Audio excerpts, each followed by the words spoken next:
वात्सल्य श्रृंगार पंचरसों से पूर्ण है मेरे श्री हर्षण सरकार। बोले श्री सद्गुरुदेव भगवान की।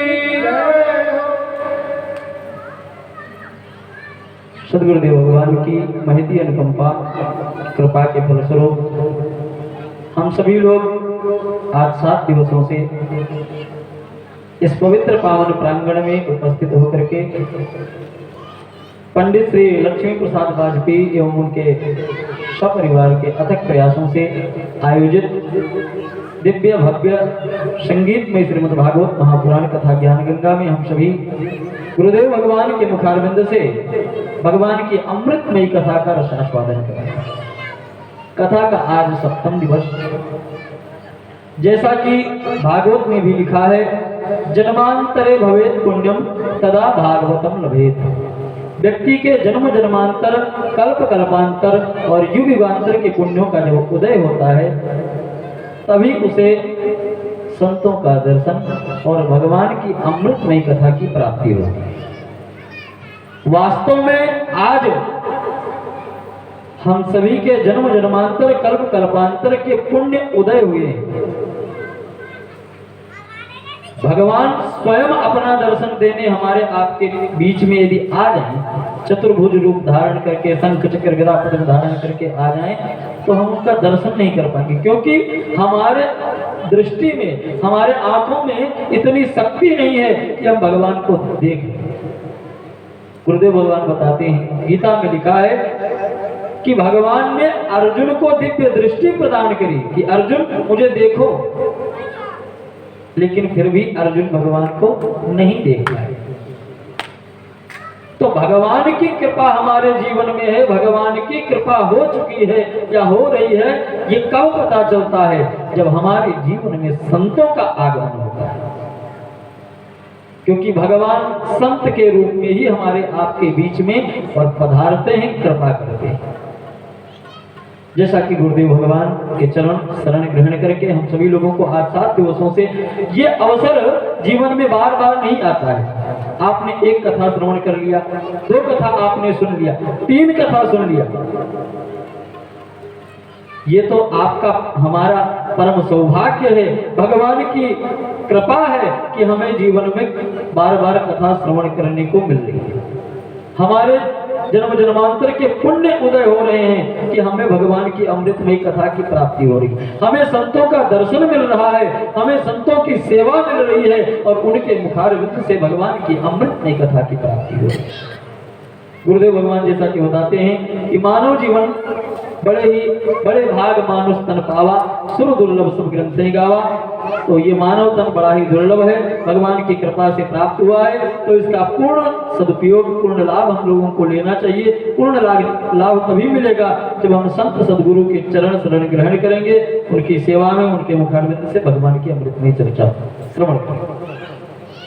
वैसे तो 9 गांव धाम, जैसा कि गुरुदेव भगवान बताते हैं कि प्रत्येक घर में वैष्णव है और सरकार की ऐसी दिव्य कृपा है कि गुरुदेव भगवान के द्वारा भी कई वैष्णव, और गुरुदेव भगवान के बारे में मैं 2 मिनट आप लोगों से चर्चा करना चाहूँगा। वैसे तो मैं कुछ नहीं जानता हूँ, बड़े हमसे जो बड़े हैं, बड़े गुरु भाई चाचा जी लोग हैं, दादा लोग हैं, उन लोगों से जो सुनने को प्राप्त हुआ है वो आप लोगों के बीच में।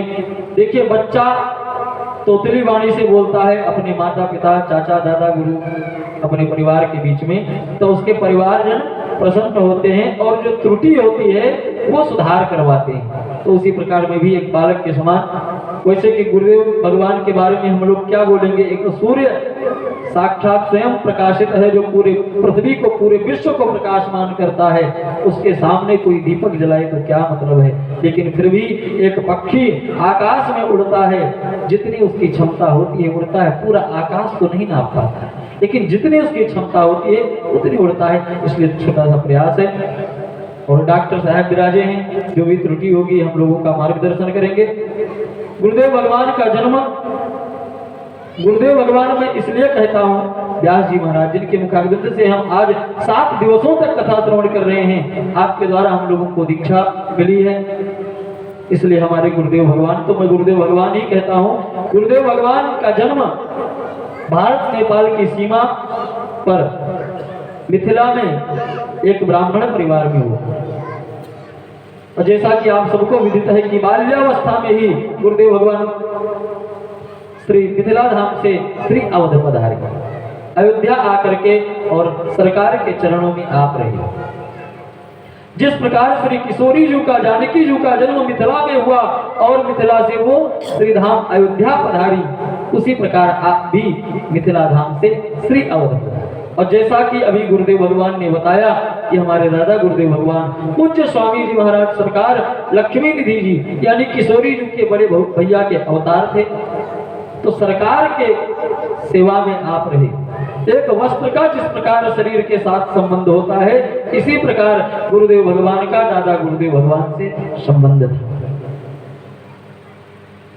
आप ऐसी सेवा किए हैं दादा गुरुदेव भगवान की कि हम लोग क्या कर पाएंगे।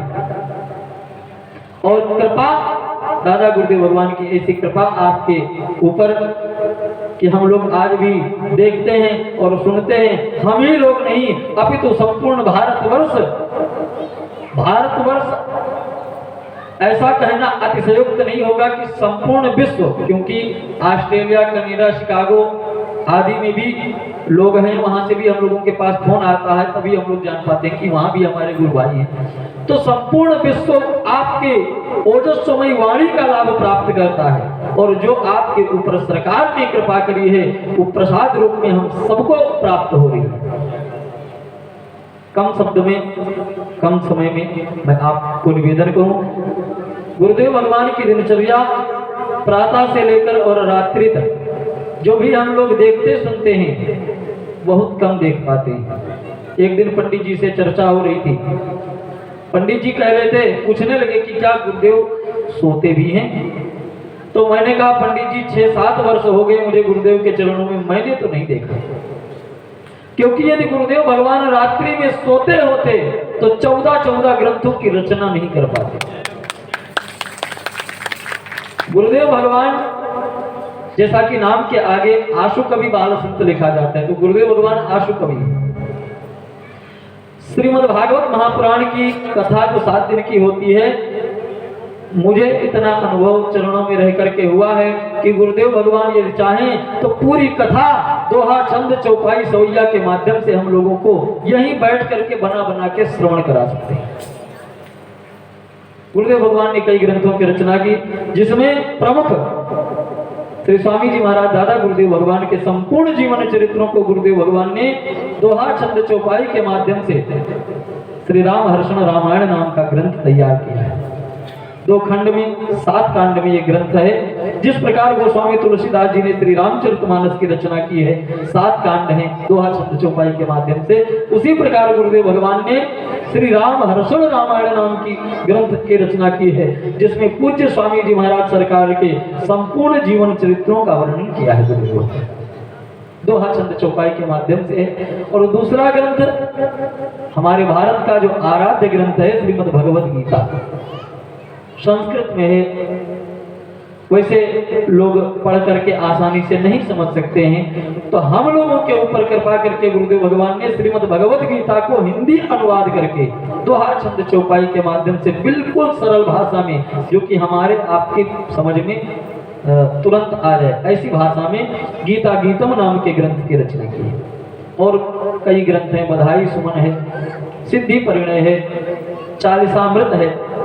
एक ग्रंथ अभी कुछ ही दिन के बाद हम लोगों के बीच में होगा, रामलीला करके गुरुदेव भगवान ने एक ग्रंथ की रचना की है, प्रकाशन में है, बस कुछ ही दिनों के बाद वो प्रकाशित हो जाएगा, हमारे आपके बीच में होगा।